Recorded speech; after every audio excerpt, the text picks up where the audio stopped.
Alright, so here we are back with myself, Cameron Gallagher, and Logan Tottenham of the Four Balances. And we will be covering now the second phase of the influence process. So the first phase you'll see in our earlier video was rapport and building that initial sense of connection. And now we're going to go into a little bit deeper into how to begin to move people in a direction. So Logan, welcome back. Hey Cam, thanks. It's great, we're in a lovely location. We are. Fantastic. It's my garden. It's beautiful. And so I guess why don't we try and move to the next step. So we talked about rapport earlier and all of the dynamics that came from that. And so just to briefly recap, that was sort of listening from a place of without an agenda, and a few mirroring techniques that we talked about with regards to language. So after you have established this kind of feeling of rapport and this connection, how do you sort of see, what do you then seek to do next if you were to looking to influence someone? For what purpose are we going to influence someone? Give me an example. Well, I guess let's just say that we're wanting to get an idea across to them, that we want some buy-in. So that could, could be a sales conversation, could be something else, but just in general terms, I suppose, if that's okay with you. Otherwise, we can go specific. Yep. And is there moving that way? Is there an outcome you have in mind? Yeah. So I am, if I'm as the influencer wanting to sit down in front of yourself and influence you to move in a particular direction. Let's say buy my product. Let's say it's a simple idea. Why don't we idea. actually use a real life scenario?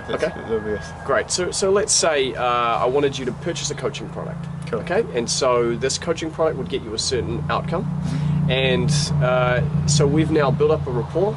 We've now got that connection. In your mind, where do you go from here in that second sort of, I guess, into a new phase where you're sort of, I suppose, presenting an idea across? At this point, you've now listened to them and got an understanding of something. Right. Cool. So once again, you want to, when you're presenting your idea, so you do have something as an incentive. That is the reason that you're there. Yep. As a salesperson, or at least selling yourself to, as a coach. So what do you mean by incentive? Sorry to interrupt you. Well, your incentive is that you want to sell someone who you're coaching. Okay, sure. Yep. Right? And then, being that you want to sell someone who you're coaching, you intend to make money out of it, and you intend to make massive changes and improvements in the life of the people that you coach. Sure. That hopefully should be the intention of all coaches. Yes. So presuming that, then there's the next step is to getting them to the point where they're going to use you as a coach. So there's going to be things that pop up. There's going to be things that pop up always, and this doesn't go just for coaching. This is really if you're selling, a product to someone. Can of Coke. Can of Coke, right? Yeah. I mean, even a can of Coke. Do you know what? Of course, because you can. You need to create. Often you need to create the space for the room. The space for your client or the person you're working with, to find what is going to fill that space. Right. Right. So I'm thirsty. There's a space. Okay, sure. Have a can of Coke. Cool. Are you thirsty? Not really. Okay. Well, do you think you're going to be thirsty soon? Well, probably. I generally get thirsty sporadically throughout my day. Always have, actually. And so, wouldn't it be smart to buy our Coke? Because we do Coke, which is like every other Coke, except we can do you a better deal on it. Okay. You need a sales angle, because if you're just selling them another can of Coke, they can go, well, I might just get a cold one when I'm at a dairy nearby. Cool. Or you can say, well, the reason you're going to deal with us is that we can set you up with a whole bunch of Coke. It's going to be more cost effective, and that when you're ready and you're thirsty, you're going to be able to pick up that can of Coke. Cool. Okay. Cool. So, yeah. So, okay. So we're moving into where you're presenting an idea or trying to. You said something really interesting there, which is creating the space. Yes. So by that, would you mean sort of identifying that there is some type of, perhaps identifying a need for something? Yeah. Or Definitely. Right. Because it's all there's that saying that says the fish doesn't see the water from the fishbowl. And what I mean by that is that when you're in amongst your own family or lifestyle or ecology or work routine or daily routine, there's something, you can notice them, but it is difficult to see your downsides, where you are challenged. So true. If you're checking with your emotions on a regular basis, you'll get the answers you need. This is where, say, a coach is really powerful, or even friends, but friends have an agenda. So someone like a coach, someone like a coach is really good because they can notice the things through, you know, that first phase, which is, you know, listening, avoiding presuppositions, and really just listening and getting to know their client. Or you know, if you're selling photocopies, really get to know what someone needs in a photocopier. Find the features. Do they want color? Do they want two-sided printing? What do they want? And figuring that stuff out first before you try to sell them something. Great. Because what you're trying to sell them could be the wrong thing. So you're going to listen into what they want. And then you create the space. Okay.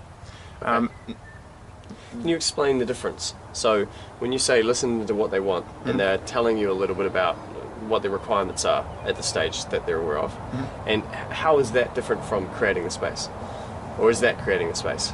That is part of the way of creating the space. Yeah, that's good. And so, say if, should I give an example? Yeah. Okay. Say I'm working with somebody and they say, look, I'm struggling to find the time. I have no time. I just don't have time to spend more time with my family, or I'm struggling to find the time to just do something fun. I just want to do something fun. It seems like all I'm doing is working, or looking after my family, or you know, just cooking and cleaning, and these things there's an abundance of things that they just keep coming at me, and I have no time. So you'll notice there the problem for them is what? They have no time. They have no time. So how are you going to help them create time? Well, what you're going to do, that will be it's a process, you know, and that you will, as a coach, you'll have the answers if you trust that you have the right answers. And as a friend, this is for people out there that aren't obviously coaches, as a friend or a partner, listening and getting to know what it is that they want is going to be what's most helpful for the change that you think they may need, and hopefully they think they need. So when you create the void, or that space, maybe not a void, but it's, you know, a space, you go, okay, so you know what I keep getting back is that you're struggling with time, like massively struggle with time here. So what's going to be helpful is to work with, you know, me, or, you know, buy my photocopier, work with me to create some time. What we're going to do is maybe what I've found is very, very powerful is to eliminate things in your life that aren't giving you anything back. Sure. You know, so the amount of energy output, if you don't get the same, you look at like a transaction, the energy output isn't coming matched back with an energy return, then maybe you shouldn't do that. I'll give you an example which I learned about only yesterday. If you don't like cleaning your oven, there's a guy, he's the oven guy, I think it's something like 0800 oven guy, I can actually get the number if you want it. And he comes around and he cleans your oven, he comes around with a ute. He's actually an accountant by trade, he does this on the side. He dips all the your trays, your racks, and everything for your oven. He puts them in a bath which soaks it and cleans it while he's scrubbing your oven. Really? Yeah, and he gets everything spotless. Everything, your baking cans, you know, everything ready to go. Costs $100. He comes to your house and does it, and you really would only need to do it once or twice a year. $200 to have everything cleaned like spotlessly. That's good delegation. Sure. Now that's something that you may not want to spend your time on. Facebook's another good example. Something that maybe set a timer. You know, I do this for myself with social networking. Is sometimes I have to set a timer. And I'll say, look, I'm going to have 7 minutes of using social media, and then I'm going to stop wherever I am. I'm going to stop, and I'm going to use it again for another few days. Right. Well, a few days. That's quite intense for a lot of people. It could be intense for a lot of people. What you'll notice is that when you cut it out, it takes only probably about a week, and you do not miss it at all. Facebook specifically. But you can notice a lot of other things. Maybe there's some stuff you're subscribed to on emails. You can eliminate some of those things you're subscribed to. Maybe there's like a deal site that keeps offering you deals, and you keep getting distracted, and you think about that, and you call a friend. There's a deal to go to Dunedin. Do you want to go? And like, why would I want to go to Dunedin? And you know, it could be a conversation like that, and then you realize, oh, what was I working on before? Oh, that's right, I was doing an email for a client at work. Oh, where was I? And you reread the email. You lose so much time there. So avoiding the distractions is going to create more time. So that conversation right there would seed that I have some knowledge around creating more time.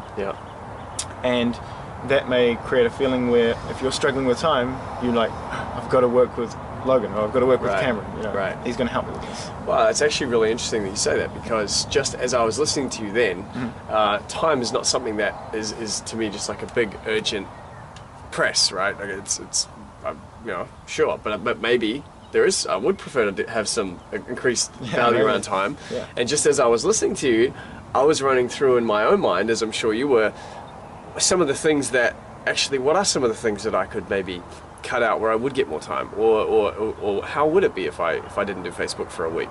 So even in that conversation, I had an emotional shift. Awesome. In my my own possibly desire to actually want to engage you more around that subject. So Cool. you really did, to me, that really did kind of show a degree of expertise. And also, I think the other thing that was important was you were quite passionate about it.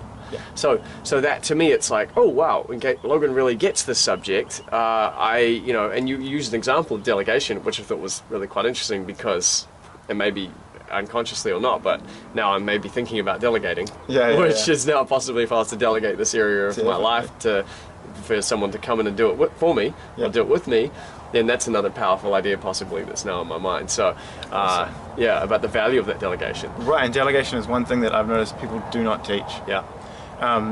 What's a business? A business is a bunch of things going on, and people running it, often computers running it. You know, there's things going on, and it takes different people with different specialities to look after the different sectors of that. Mm-hmm. What's your life? Like, what's your lifestyle? Things going on, right? Yeah. So you've got things going on constantly in your life. Wouldn't it be a smart idea? Wouldn't it be a great way to make some shifts and some changes, and especially if time's an issue, to delegate some things that you don't enjoy out? Fascinating. And yeah, probably is for a lot of people, isn't it? Yeah. So if we were to look at that phase now where we've entered into in this influence process, where we've created some space for someone, and we're now communicating possibly some of the value or some of the strategies now. Is this what we're doing, to communicate some of the strategies that could maybe instantly move them You got in it. that particular You got area? it. And you're giving away a little bit of a freebie. Great. And so what's the purpose of that? It's for, okay, so if you're selling me on your coaching, the things that are going to pop up for me, doesn't matter who you are, will be like, what does Cam know? How's he going to help me? Can he help me? I'm unsure of this. Who's this Cam guy? You know, what can you know? Yeah. Especially if you're dealing with someone older, there's going to be an elephant in the room that you have to point out. Yeah. They're going to go, what can this young guy teach me that I don't already know? And that's their ego. Yeah. Being in the way again. So by giving them something, you have basically seeded an idea that you do have some value. Yeah. By giving them something free to start with, you give them value. Right. So with that can of Coke example, you might give them a can of Coke and say, like, try this can of Coke. That'll get you in rapport. When you you trust that someone's going to, you know, take their can of Coke and enjoy their can of Coke, and you trust that they might buy your crate load of Coke, you know. Sure. Or if you're a photocopier, you know, you might give them away. Tell you what, with a photocopier, I'll give you something free away, or here's some testimonials, like all ways to get credibility. Right. Okay, cool. So this is a credibility builder fundamentally. Second stage really is credibility. Right. Yeah. Okay, fantastic. And is that something that is true across other influence processes, or just in sales, do you think? Definitely other areas as well? Yeah, what another isn't example? sales? Okay, so could you give so could you give me another example? Could you give us another example of that? So we're maybe in let's say a mother trying to influence a kid. How would the credibility thing be something that would happen there? A mother trying to influence her kid. Okay, that's actually a good one. Okay. I like that. Often I've noticed this, is that with parents, and you know what, we have our days, you know. Yeah. Like, I'm not a parent, but I do like hanging out with kids because they bring up my energy. But the thing is that they do what you do. They don't do what you say. And so if you just ask them to do something that you're not prepared to do, why should they do it? That's how they logically think.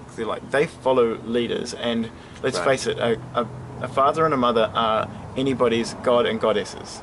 Whether they love them or hate them, you know, on any given day, they're their gods. And so with those people there, they're following their gods or their mums and dads, and they're following what they're doing rather than what they're saying. So it is an important thing to for influencing in a family situation to be the change that you want. So Yeah, to sure. be the person you want your children to be. I see. So that in that situation, the role modeling is the credibility piece, really, isn't it? Yeah. Yeah. Well, think about like a really violent family. Yeah.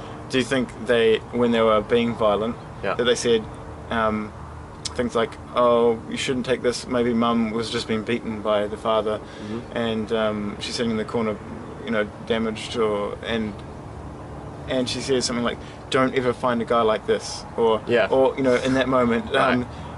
it's like, okay, that is good advice, Yeah, sure. but that's my goddess though. She's my mum. She's accepting this sort of love. Yeah. And I'm pretty sure no one gives advice being like, so when you grow up, son, make sure you're really abusive and make sure you drink a lot. That would be helpful. Make sure you can't really hold a job down. Get in fights, that'd be good. No one teaches people that verbally, Yeah. but kids learn that, and they go into adults that know that, and then they teach their kids and they teach their kids, and it keeps going for generations. So you've got to change internally first. Right. Fantastic. Fantastic. I don't know if that answers your question. Well, no, it does. It does. It answers another question as well, but it's definitely that importance of that role modeling, and I guess for me, that one of the key things there is the integrity in the communication. So one type of communication which you talked about just then was, somebody saying something to you, don't do this, don't do this. Well, they said, do as I say, not as I do, right? Yeah. It's like it's such a cop-out, isn't it? It is. We don't do what other people do, because I guess, how can they teach us how to do it if they're not doing it themselves, I guess, right? Yeah. Or at least if they're not doing it, presumably the assumption is it's obviously not valuable, because if it was valuable, then they'd be doing it. That's right. So we're presumably not going to take that on. So I guess that for me, I guess maybe would you want to just touch on the topic of integrity, because that for me is something that I get so strongly with you in your communication and your influencing is your integrity. That's always at the bottom of it, and Cool. I think that is something that to me stood out with you, and one of the reasons why I wanted to speak with you about influence was because of that integrity. Okay. So maybe you just want to touch on that and how important that is in the process. Cool. Before I touch on Yep. why integrity is important, what's integrity mean to you? Okay, so integrity to me is, I guess, being true to my word. Okay. True to your word. Yep, and I guess both true to my word to myself and to others. So being, and I guess behaving in a way that is in line with my values. So that would probably be integrity. Yeah. So just so you guys noticed, I don't know what Cameron's view on integrity is. I have my own view, and you watching this have your own view on what integrity means to you. It means something different to everybody. So I need to make sure, before I answer a question to Cameron, I need to make sure that I understand his point of view. So you need to make sure that people, you share that integrity with others, being that you are listening, you're like attentive, and what was the other one you said?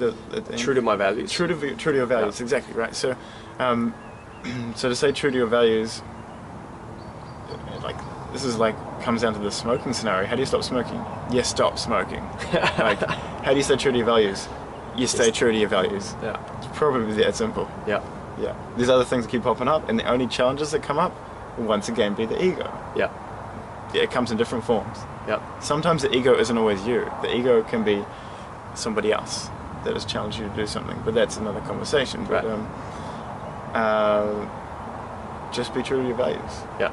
And when you're not being true to your values, because you can feel it, right? Yeah. Sure. Yeah. Absolutely. You're like, ooh, why did I say that? I shouldn't have said that. Yeah. And that's your own emotions tell you straight away. Yeah. They're instant. Yeah. Yeah. Cool. So I want to go. That was really interesting, by the way, and the reaction that I had internally when you clarified that for me was a powerful example of what we talked about in an earlier video about not taking the presupposition about what I meant when I said integrity, and clarifying that, and through that process, my emotional experience was really like I shifted into a very different place. So I was very shifted into a place of whatever he says next, like I'm so in with it. You know what I mean? Like I'm so there. Like whatever you're gonna say next now, I'm like listening. Whatever, I'm there. Because I was just I felt so heard. It was like, wow, it's Logan's time to tell me something. You know what I mean? Like it's crazy. So I really noticed that shift in me as you clarified that. So it was really cool. So one thing I want to touch on, I guess, is I think at this stage in the process, for people that are trying to, like, I think a lot of people get into sales, and I know from my own history myself, where they may get to a point where, okay, we've built up some rapport, we've established maybe even that there's a need, but now to actually communicate in such a way that's going to move that to a finishing point now. Right. So Cool. where a transaction will take place. Cool. So the transaction is a very key part of a sales technique. So the transaction could be selling yourself to the opposite sex. So the transaction could be selling yourself as a coach to somebody. The transaction could be selling a can of Coke. Yeah. Okay, so you're going to get more emotions with selling yourself to the opposite sex than a can of Coke, I would presume. For most people. Right. So there's a thing that happens, and it's happening all the time, is once someone can be on the fence, you can help them create that void, then give the solution to that void. Once they're there and they're ready to buy, ready to go on a date, or ready to buy you as a coach, what's going to happen is they're going to go, the second that they decide, yes, I'll use him as a coach, or yes, I'll buy that can of Coke, or yes, I'll buy that photocopier, or yes, I'll go on a date with him, they're going to look for reasons immediately, straight away, why they shouldn't. Right. Okay. So you got to be ready for that. Okay. And that is a whole art in itself. Okay. So be ready for that moment, because when people try to change their mind so fast after they've said yes to something, they go, yeah, I'll go bungee jumping. Yeah. Crap. And internally they go, oh, what did I just say? I go bungee jumping? I have no desire to go bungee jumping. Well, what if I die? Oh, people won't die, but they might. You know, there's all the stuff that goes on.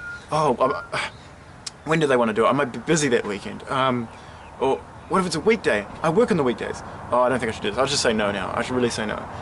So what you got to do is you got to take them through the sales process. So at this point, you have to notice it. So when and you can watch their eyes where they go. You'll say, yeah, okay, I'll use it as a coach. Cool, awesome, yeah, cool. And they go. You know that they're having those thoughts. So if they look down to the ground, they're going, oh, wait, hang on. This is going to take time and money. The two biggest things that pop up for most people. Yeah. Is I don't have the time, I don't have the money. Yeah. Or I don't have the need, but basically time and money. So you go, cool. So now I imagine you're going to be having some, it's obviously going to cost.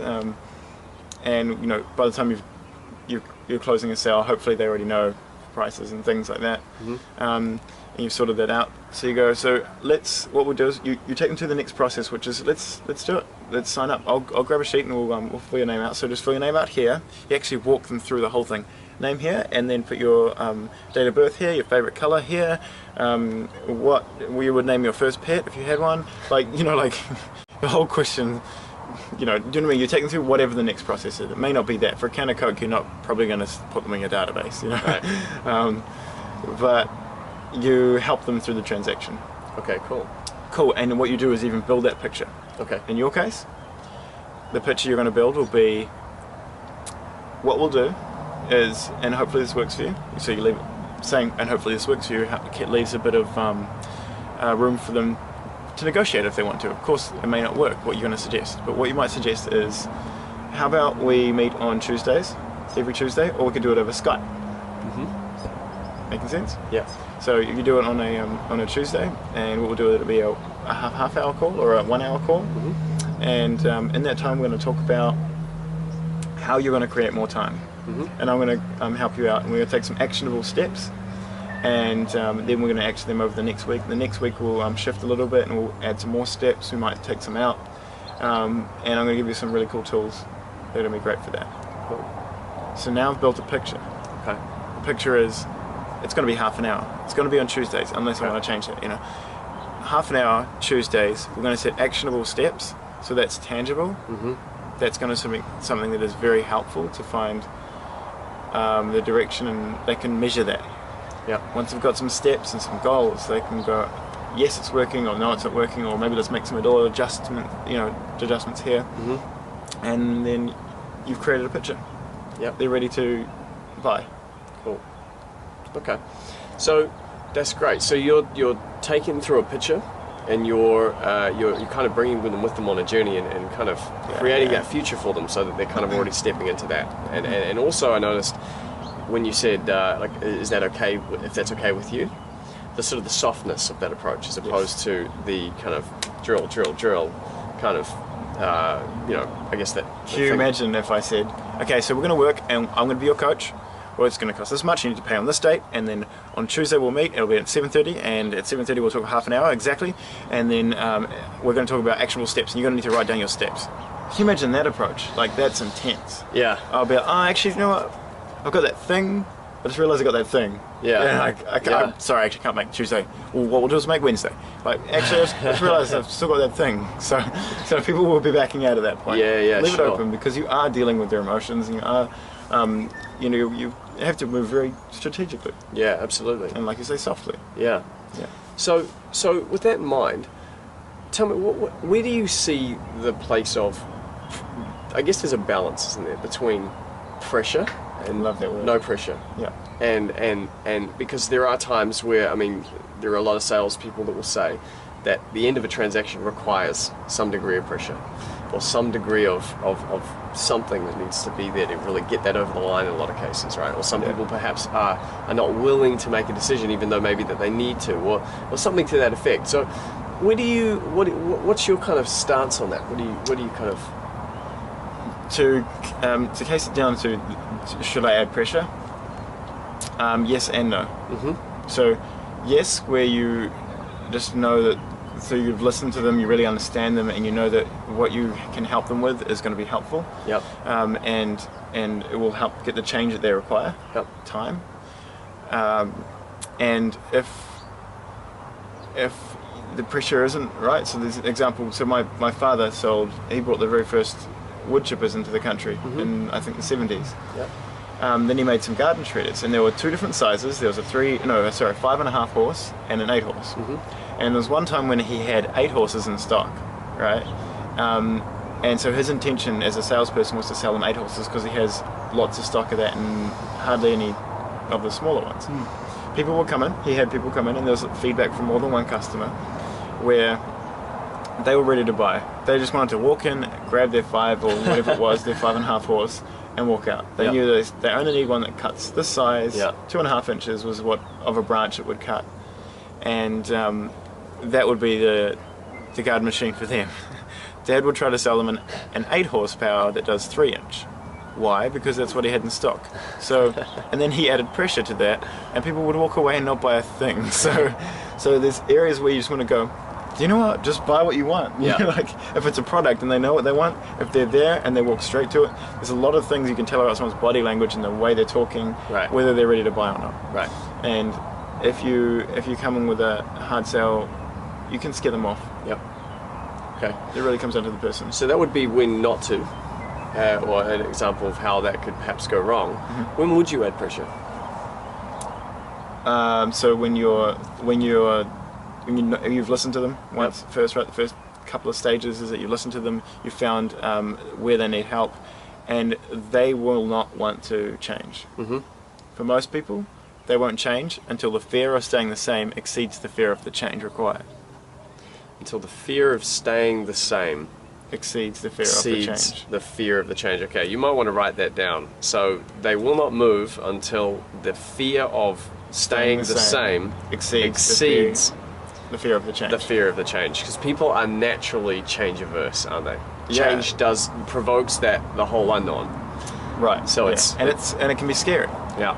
Also can be very fun, very rewarding. Also, you can have mistakes as well, of course. Mistakes are always a great lesson. Yep. For whatever form they come in, there's always something you're going to learn from it. So if you can see that, so to answer your question, where you would apply pressure, with someone who's just not willing to make the change, you've got to apply some pressure. Yep. And they may walk out the door. Yep. And be cool with that. Like, that's fine, they're just not your client. Yep. There's times when you need to apply the pressure and it's like, do you know what, you're going to need this. Yeah. Yep. You know, if you don't need, you're going to use this at some stage, you can even build that picture. At some stage you will need to change this. You'll need to change your life, or having no time is going to eat away at you like a cancer. Yep. You're going to die at 40 and be buried at 80. Yep. You know, so find the way that you can apply the pressure so that your intentions are right, because your intentions are, you've listened to them, you know what they want or need. Yep. But they're just not willing to do it because of time or money or some other reason. Yep. So you're going to help them through that, through applying a bit of pressure. Right, and that's the same way that you would apply that to a friend, isn't it? I mean, like, you know, like if a friend is saying, look, you know that they need to do this, you know, and you've had friends, your own experience, you'll have had a friend that you really want to, you know they need to do something, and you know that just tiptoeing around it or not really doing much isn't really getting them to change. No. And so sometimes you actually just have to say, listen, you need to do this. This is a problem. Stop ignoring it. Yeah. You've got to take action. Yeah. So I guess it's that kind of pressure. It's pressure, but it's from a place of love. It's from a place of genuinely caring that, hey, I'm seeing that there's a problem here. You can see that there's a problem here. Let's stop avoiding it and let's just get it solved. Let's move it on. Like, sign here. Yeah, said like a master. Right. Very, very much so. So, okay, that's fantastic. And I think that's really, really valuable information to know, because I think, you know, definitely from my own experience, identifying when to put pressure on and when not to put pressure on can be a very challenging game if you're really just learning this stuff. So the other thing I wanted just to check in for those who are watching is try to get that experience when Logan mentioned before about the fear of the change being greater than the fear of staying the same. How do we put that? The fear of people won't change till the fear of change. So the fear of staying the same exceeds the fear of the change. The fear of the change. Great. So I think that it would be hugely valuable to think about some context in your life where perhaps even looking back on it now, you should have changed earlier, but you didn't change because you had a fear of the unknown perhaps, or the fear of changing. And until such a time as the fear of staying the same, where maybe that's the wake-up call thing, isn't it? Yeah, it's where suddenly you get the health problem, or suddenly you get fired from your job, or something happens where suddenly you really know that you have to change now. And even though you're uncertain, and even though you're scared, because you are scared about changing, you still change. So I think that's a huge point for me. Awesome. Cool. Hey dog, how are you? Dog. Awesome. Okay, cool. So that pretty much wraps it up. So just to recap the 3 steps that we've gone through here. We initially talked about building rapport and putting aside your ego and your agenda when you're coming into the listening frame, so that somebody feels really heard and they're creating more of a bond between you and the person that you're wanting to influence. And to amplify that, or to continue to build that through asking questions and to use their language when reflecting back to them what it is that they've said to you. And also to avoid putting your own presuppositions, or to manage your own assumptions about what it is that they're experiencing when they are explaining something to you. So to go for clarification as opposed to actually just assuming you know what they're trying to say. In stages 2 and 3, we talked about stage 2, creating a space for something that you can offer them, or to see if there's a need, to establish that there's actually some kind of need or a problem there, and to then be able to offer your idea or to provide some kind of solution to that in that phase. Give a solution. Absolutely. And then we talked about stage 3, which is taking them through that final part of the process, and particularly identifying that people have a fear of change, and that fear of change, if it exceeds the fear of staying the same, they will not take action. So the process of building the picture in order to provide certainty and clarity in that phase, in order to allow them to move through to a decision and actually overcome that fear of change. So that's the 3 phases that we've talked about. Is there anything else, or is that a good summary? Yeah, just to really clear up the transition between 2 and 3. Yep. So 2 is finding that space, and creating it, and then giving the solution for that space, filling it back up again. You created it, so you got to fill it back up again. Then stage 3 is to take them through the process and build a picture of what it is that they are gonna get. Fantastic. Yeah. Great. I suppose we also talked about credibility in phase 2, didn't we? Yeah. Well, brilliant. That's cool. Perfect. All right. Awesome. Thanks, Logan. Thanks for your time. You're welcome. Thanks Hope you very got much. value. Cheers. Cool. Thanks, guys. Cheers, guys.